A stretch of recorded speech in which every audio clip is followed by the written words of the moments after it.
Hi friends, welcome to mom's kitchen. ఇప్పుడు simple and tasty aloo paratha ఎలా చేయాలో చూద్దాం. ఇది మార్నింగ్ బ్రేక్ఫాస్ట్లోకి, లంచ్లోకి, నైట్ డిన్నర్లోకి కూడా పర్ఫెక్ట్ రెసిపీ. పిల్లలైతే చాలా ఇష్టంగా తినేస్తారండి.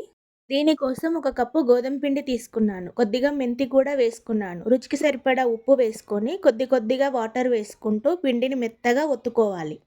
పిండిని ఎంత బాగా కలిపితే పరాటాలు అంత స్మూత్గా వస్తాయి.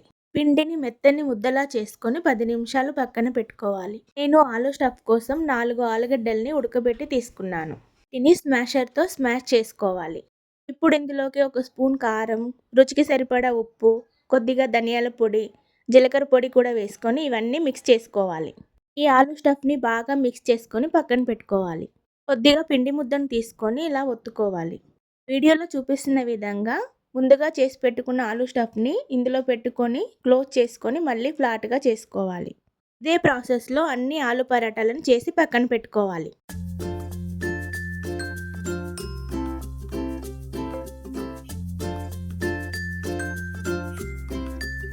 ఇప్పుడు ఒక పెనం పెట్టుకొని ఆయిల్ వేసుకొని మనం ముందుగా చేసి పెట్టుకున్న పరాటాని వేసుకొని అటు ఇటు తిప్పుకుంటూ కాల్చుకోవాలి.